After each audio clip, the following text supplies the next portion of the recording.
and therefore, what's good, not just for yourself, but what's good for the broader sort of population. And I think we probably have benefited from that a lot. If you look at the different curves in different locations, our flattening of the curve.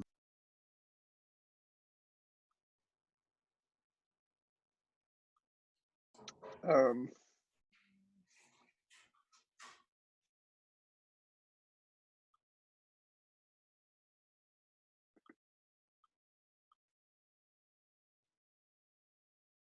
did you just drop off? I'm back. Oh, okay, gotcha. Cool. All Every right. now, Well, every now and again, a Wi-Fi will be a little bit hokey, but you'll see it happen. cool. Well, I think to stay on track, because we have the one-on-ones as well. I think I'll go ahead and get started, and people will filter in, I think. So, yeah, I guess we could just start with like kind of going into your background a little bit. Like I was thinking, since we only have about 15 to 16 minutes, I was thinking about 5 minutes for the background and like your journey to like just.com, like some of your entrepreneurial ventures, and then maybe then branching out to like Pioneer Square Labs, and then probably just like wrapping it up with questions from everyone. Awesome. All right. Well, I'll do the background in 3 minutes or less. So, I was a mechanical engineer at Purdue, and I came out after did a 5-year degree. So I was a swimmer there as well. So it took me 5 years to graduate. My first job was an application engineer dealing with robotic systems. So I had sort of this blend of a territory with a little bit of sales, with a little bit of application engineering, with I would say a little bit of hardcore, real engineering. And I enjoyed that job tremendously because I got to see all different kinds of things, little bitty guys in their garage trying to make a machine to do X, all the way up to like Wrigley or Abbott Labs in the Chicago area. I'd had a dream as a kid to do this round the world sailing race. So I wrote a letter to somebody who at the time, this is 1990, saying, "Hey, I'm pretty athletic. I know how to sail pretty well. I would love to do this round the world sailing race. I don't quite know what the next steps are. Could you give me some advice?" And one thing led to another, and I got a tryout for an America's Cup team. I made that America's Cup team, and the America's Cup, for people who aren't familiar with sailboat racing, is sort of the pinnacle of sailboat racing. And won the 1992 America's Cup, then went on and did the round the world race 93, 94, then did another America's Cup in 95, which we made it to the finals and lost. Then I was hired by Larry Ellison, founder of Oracle, to get him into sailboat racing. Built a big boat for him, built a team for him, and ultimately won 5 world championships with Larry. So I spent a good 6 or 7 years of my life as a professional sailor and blending the on the water time with the off the water time, which was super interesting. And I've got a couple of blog posts that are titled "How Winning the America's Cup is like doing a successful startup," which parallels the engineering aspect of creating boat speed and winning a athletic competition with doing startup stuff. Around 95, when the internet was happening, for all you're born, I was getting reinterested in technology. And so I started recoding again on the side, building websites on the side, and built a small consulting company that I did alongside my sailing. And I overlapped those two things for about 2 or 3 years until the technology part took over and I kind of got bored with the sailing part. And then, so that was soft labor, came up with an idea for how do we connect people more efficiently with knowledge and experts online. That became a company called HelpShare. The picture behind me is the first day of HelpShare, 1998. And my brother in the middle, and a guy I'm still working with on my left, I guess you're right, or my right, your left. And so really got into technology at that point in time, and was, full on into startups. Built HelpShare for a while, went through the dot-com crash, ran out of money, company failed, had to get a real job and get payroll again. So ultimately went to Microsoft, spent about 3.5 years at Microsoft running the exchange business and a lot of the mobile aspects at Microsoft. Got bored with Microsoft, too slow for me, too constraining, too much bullshit waiting between, leveling up in different ways. And so quit that to go back to startups. That led to Gist.com, built that for 3 years, sold it to BlackBerry. So it was my first successful exit as a founder. And halfway through that, started another side project, which became Rival IQ, which is still an ongoing concern. Halfway through Rival IQ, started another project, which became Synosis, which was acquired by Google. And after I sold that company to Google, was thinking about what I wanted to do next. And instead of spending a lot of time with one company, I wanted to spend a little time with a lot of companies. And that led to Pioneer Square Labs, which is a startup studio, which means we come up with our own ideas, prototype those ideas, turn them into companies, get them venture funded, and send them off into the world. And we've done over 3.5 years, 20 companies that way. Our goal this year is between 5 and 7. And hopefully we're taking all the expertise and experience I've had in the past and applying it in a more systematic engineering rote, step-by-step way to create better startups. That was awesome. It's a very like broad variety of experience from like sailing to technology to startups. So I'm curious, like what you mentioned with just.com, like you mentioned that was like your first successful like exit. Could you talk about some of the insights that like your past ventures played in, or some of the insights that your past ventures gave you to be able to like contribute to just.com and like its success? Yeah. So just the idea for Gist was a next generation address book. So for all of us today, you still basically understand your contact list as they're pretty dumb, right? All of your contacts are doing all kinds of interesting things out there on the internet all the time, but there's no particularly good way to keep up with them. So our idea was, how do you make a smart address book or a smart contact list that is prioritized, that is enhanced with real information, that continues to discover and understand everybody who you're interacting with? To answer your question, I used to run the exchange business at Microsoft. So prior to doing Gist, I thought all day about email, contacts, calendar, and tasks. And I thought about those on a global level. So I understood the Outlook world very well, or what you would experience now as Office 365. But I understood that really well. I understood the contact management. I understood enterprise contact management very well. And yet everybody who walks into a meeting, whether it's you walking into a meeting with me or vice versa, is really looking to understand who's sitting across the table. What do we have in common? What are you about? What am I about? And how can we effectively create a stronger relationship? So the experience that I had at Microsoft was particularly relevant to that, in the sense that I knew lots of enterprise knowledge workers / sales / business development people who were all very interested in, who do I know? How well do I know them? How do I create a better relationship? How do I understand what's important to you and what's important to me? And how do we do that more effectively using technology? Okay. Awesome. Thanks for that. And I kind of also wanted to touch on Pioneer Square Labs because you mentioned you get to work with like a bunch of different companies. And so I'm curious to know, like, when you're like ideating or when you're working with these founders, are there particular traits that you've found that are like very useful? Like in obviously there are desirable traits in a founder, but are there some insights that you've gained from like working with some founders that you think would be useful for like us as student entrepreneurs who are like just getting into like startups and entrepreneurship? Yep. So it's more challenging as you're younger, you have less experience, you have fewer of those things to draw from. However, I always encourage every entrepreneur, regardless of what they're working on, is why you? Like, why are you uniquely suited on the planet to go build whatever thing you're building, right? We can all come up with lots of ideas, but each one of us, if each one of us was put in charge of Gist.com or the idea of Gist, each one of us would have to answer the question, like, why you? Why would I bet on you to go make this company successful? And each of us would have our own answers, some stronger, some weaker.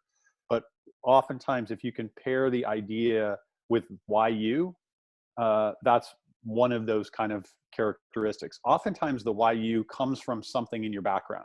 So I talked with an entrepreneur yesterday who I wanted to work with, and he said, I'm going to go do this other thing because it's using computer vision, machine learning to deal with cancer, breast cancer specifically, and I lost my mom to breast cancer. Okay, so at 2 a.m. when you're wanting to quit, you're going to think about my mom who had breast cancer, and this is why I'm doing this thing. Not to make a successful company, not to make a bunch of money, not to return for my investors, because this matters to me. And it matters to me in a unique kind of way.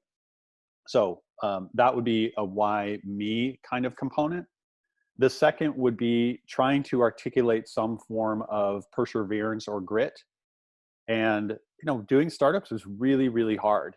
And so part of that, when I could answer that in the sense of, let me tell you about my swimming background. Let me tell you about the sacrifices I had to make in order to do college and engineering at the same time.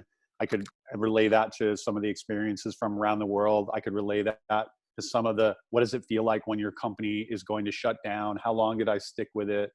So stick with it and grit is an important component of that. And so the ability to put those two things together is unique. And then for me specifically, it would be the ability to go from very high level to very detailed. And most people can be good at one or the other. They struggle to do both. So a good example would be, answering the question is, why is the world a better place when you're successful with your startup?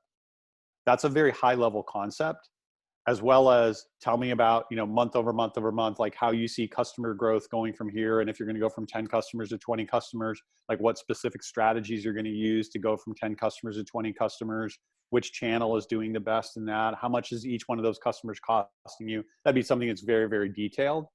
And so high level detail is something that a lot of entrepreneurs struggle with, but actually works pretty well when people have an engineering background.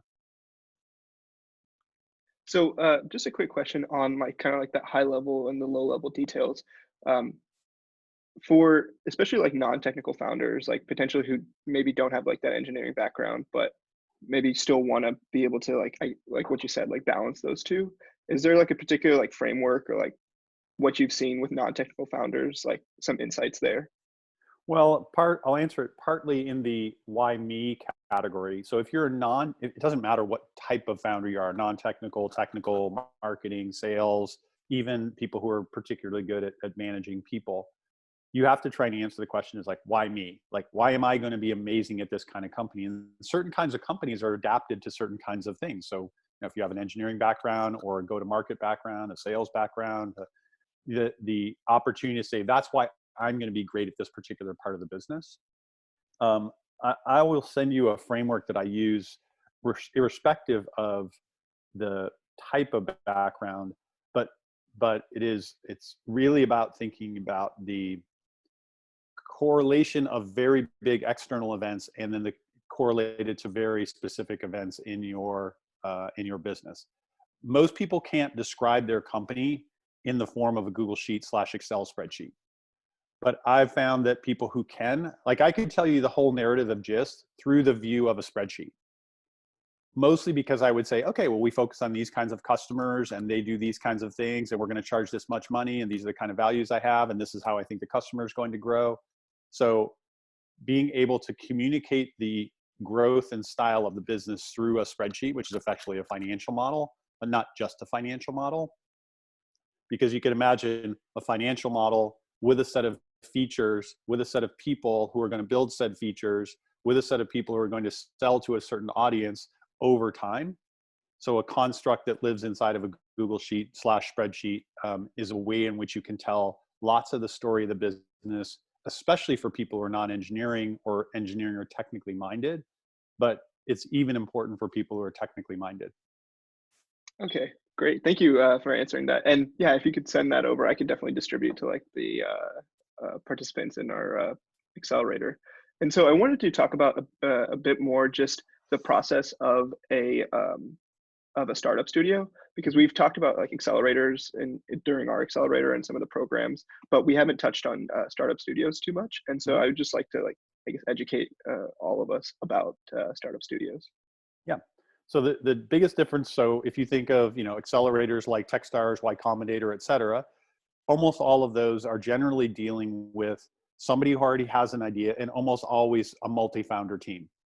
If you look at Techstars, which I've been involved with since 2008, since the beginning, as we share many of the same investors. Like Techstars is an investor in PSL. The main investor and founder, Brad Feld from Techstars, was an investor in Gist. He's an investor in PSL. So we know the Techstars world really, really well.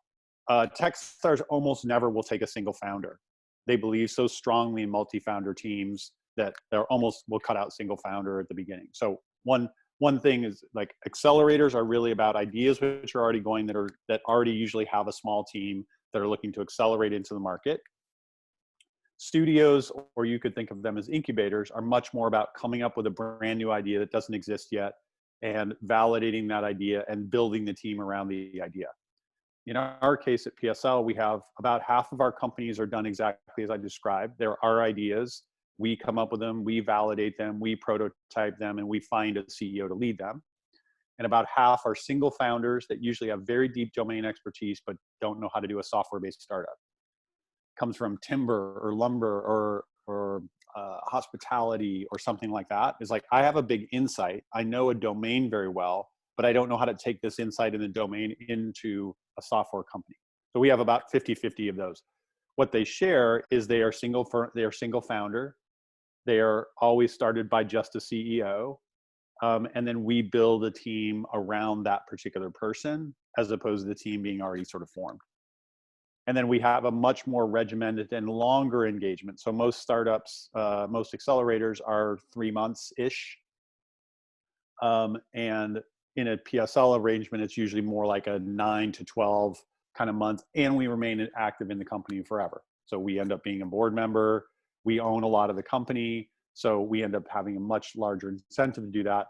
The last piece that's different is most accelerators end up owning 5 to 10% of the company. They give you a little bit of money, give you some expertise. They own 5 to 10% of the company, but they own many, many companies. And so the ongoing engagement is relatively low. In the case of a studio like PSL, the ownership is much higher, and the much higher might be is like 50-50. Like we might own up 50% of the company. Therefore, we own a lot fewer of them. We're a lot more engaged. We stay engaged for a lot longer period of time because we have a lot more incentive for that company to be successful.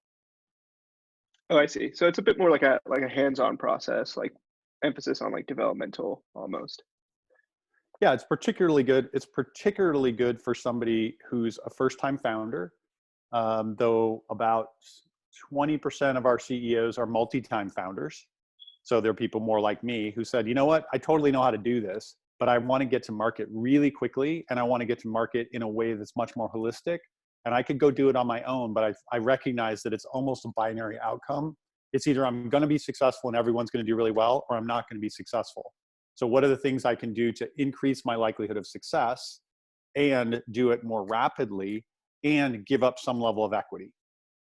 And so that's I'll call that the multi-time experienced founder kind of perspective. The first-time founder CEO is somebody who says, listen, there's probably a lot of things for me to learn. And I think I can learn those things faster by being around lots of other people like TA or Greg or Julie or my partners or the whole of PSL. And therefore, it's a really good way to effectively trade equity for knowledge and equity for acceleration.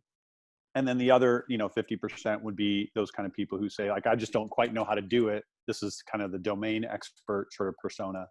And like those different kinds of personas, when you're engaged for a much longer period of time, the first 6 months of a company is very, very intense, full-time working with PSL. Then usually we've raised external capital and we look much more like an active board member than we do a co-founder. But for that first 6, 9, sometimes 12 months, we really feel like we being the whole of PSL really feel like a co-founder in the company. And having been a mentor for Techstars and Y Combinator and many other accelerators, you get lots of advice, but nobody does any work.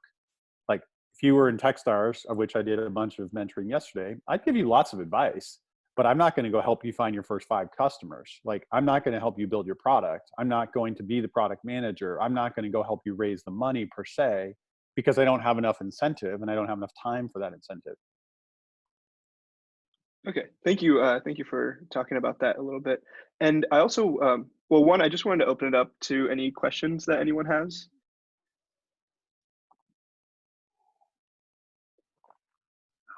Okay, it seems like we don't have any questions. So I have a follow-up, and it was It always particularly, makes me feel bad when there are no questions. I mean, trust me, I have plenty ready for you. That's the prompting. That's the prompting of while he asks one more question, you should be thinking about your next question. So just a quick question about the raising capital part you mentioned. A Mm-hmm. lot of the startups after this accelerator are looking to raise capital in some way. shape or another. And so I was wondering if you could talk about that process a little bit, both with like your personal experience through like Pioneer Square Labs, and then with other companies as well. Yeah. I mean, you'll get a gazillion pieces of, generally good advice about fundraising, but the three that I see most entrepreneurs, regardless of their level of experience, three mistakes I think most of them make. They are not specific about how much money they want to raise, or they're too vague about that. So you have to be clear, like, I'm raising 500,000, or I'm raising 2.5 million, or I'm raising 10 million. Those are different kinds of raises. They are different kinds of investors. They will require different kinds of metrics, et cetera, et cetera. And so don't be vague. Also give a little bit of a range. So if I'm going to raise, if I say, I think I need 500,000, then I'm going to say, I'm going to raise between 500 and 750,000. I'm not raising between 500 and 5 million. I'm raising, if I go really well, I can see, I totally understand my plan for 500,000. And I have 2 or 3 things that are kind of on my wish list that if I had another 250K, I would go do those things. But don't try to have 2 plans. Like, have a plan that you understand and really, really well. Like, this is how long it lasts, what I'm going to do with it, what metrics I think I'm going to get to at the end of my 500,000. And if I happen to get another, in this case, 250,000, then I would probably build these 2 other features, or I'd expand these 2 other markets, or something else, which is very, very specific, that if I'm an investor effectively buying those things, I'm thinking, okay, gosh, I like the plan, that 750 plan a little bit better, but you don't have to defend the 750 plan the way you have to defend the 500 plan. The next thing that most people misunderstand is there are 2 good times to raise money. That's the spring and the fall.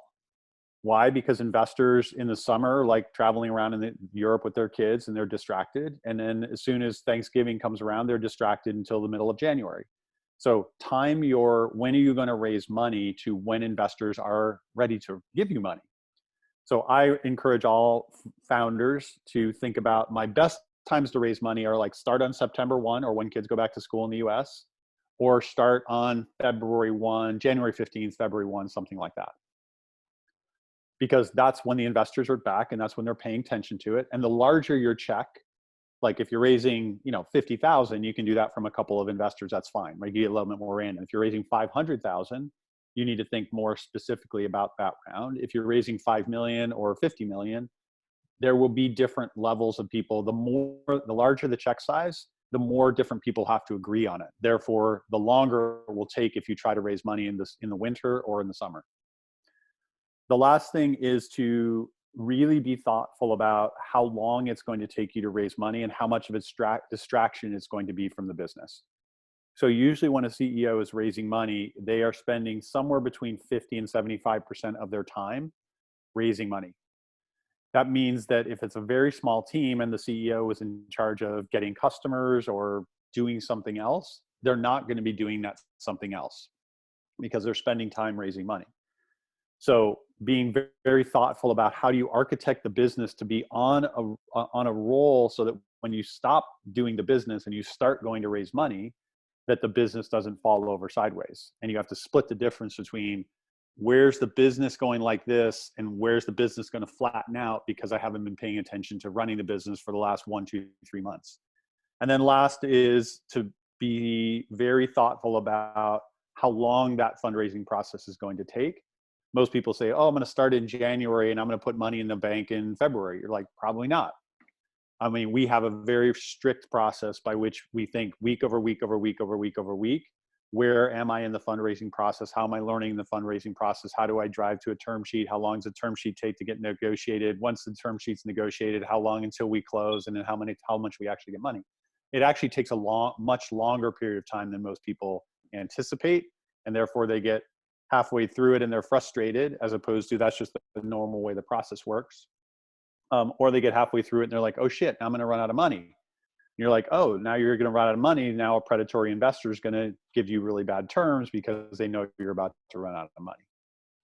So you have to be very thoughtful that what is going to happen from Feb 1 to April or May, which would be a very normal kind of venture raise time frame. And if you do it shorter, great. If you do it in 2 weeks, awesome for you. But if you plan for the long normal cycle and you do it faster, great. Most people plan for a shorter cycle and then you screw it up, and then they run out of money really near the end, or they have to take money from a poor investor, or they take them up in poor terms. We have Interesting. a So it whole seems like we have a whole internal, sorry to interrupt you. Internally, we call it fundraising as a service. So we have a whole very regimented process and structure. We even have an executive assistant who works with our CEOs to manage them week over week over week over week over week. Every single thing that they should be doing, how they're preparing, how they're communicating, all of that sort of stuff. We're very, very structured on that particular process because it's a critical thing that you can get better and better at, and we can benefit all of our companies irrespective of what they do. Even if they're very experienced CEO or first-time CEO, they all benefit by having a very good structured process around fundraising. yeah, it actually opened my eyes a little bit, considering like I thought fundraising was like very focused like in one particular area, like keep raising money, but you like your point about like kind of managing where the company is going at the same time is like very important. So yeah, thanks for talking about that. And I just kind of wanted to wrap up here because the one-on-ones will start. Um, for like this one last thing that I always like to end with is, and you kind of touched on it earlier, but like we like coming out of this accelerator, like a lot of these startups will be ready to like either launch, raise, or something like that. And so continuing like moving forward with that process. And so looking back, just like any advice you could give young startup founders. And again, sorry if it's redundant because I potentially hit on it earlier, but I just think it's a really good piece of advice just for us to know from someone who's done it all.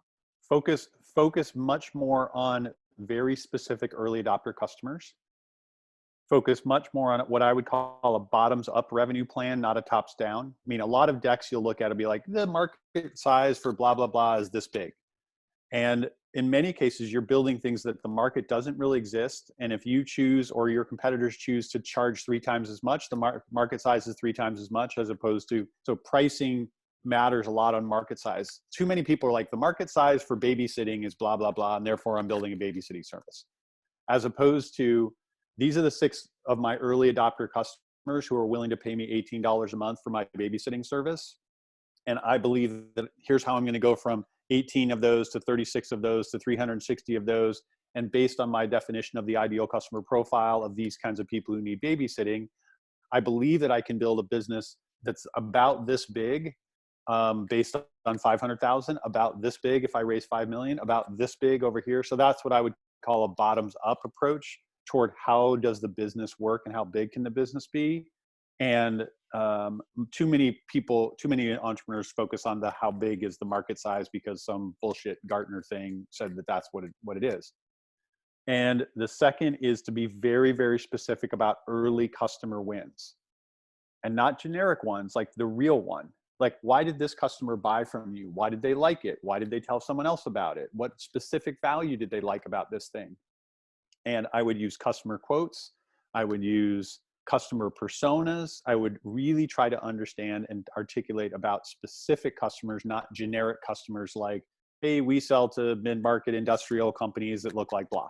Like, okay, I want to know about the first 1, 2, 3, 4, 5, 6, 7, 8, 9, 10. And especially on the early side of a company, when you're raising your first capital, it's all about, can you get a beachhead? Can you understand why those people bought and why the people who looked exactly like them didn't buy? So focusing much, much more on very, very specific early customer traction. And you may hear the terms or use the term ICP, or ideal customer profile. So who is the ideal customer profile? And if you took 2 people you thought were ideal customers and you tried to sell to them, why did this one buy and why didn't this one buy? And how does that modify your ideal customer profile? You go to sell it to twice as many. Okay, now I talked to 4 prospects. 2 of them bought, 2 of them didn't. Why? Am I going to stop? Am I learning more about the ideal customer profile is so, so, so critical. And it's not just about your product and your value proposition. It may be about how their organization makes decisions. It may be whether their company is doing well or doing not well. Their company is expanding or not expanding. So broadening the concept of an ideal customer profile so that you can get predictability and the investor can get the predictability on your ability to close and win new business. Whether it's consumer or B2B, it doesn't matter. but most entrepreneurs focus they focus too high level as opposed to the very, very specific of early customer wins. Okay, that's awesome. Thank you for talking about that, and that'll wrap up like this portion of the call. And I believe now we'll start breaking into one-on-ones. Pete, can you chime in on that? Right. So how it works is that you should have received an invitation to get into a breakout room right now. Yep. So if you click on that, you'll be split into another call with each of the teams. And yeah, we'll when you're done with it, basically you have about 25 minutes to half an hour for each team. You can just come back up and you'll receive another invitation to another team. Okay, so I will be talking until whomever until I receive another one of these little pop-ups. Is that Yes, right? I have a schedule right up here. Let me share my screen. And each team has about 25 minutes, you say? Yeah, about half an hour. Okay, half an hour. Great. Cool. Thank you so much. Did you see? Awesome. Well, I should. I think I'm signing off right about now since the breakout rooms are happening. So thank you for your time again. Everybody stay well, stay safe, wash your hands. Thank you. Thank you.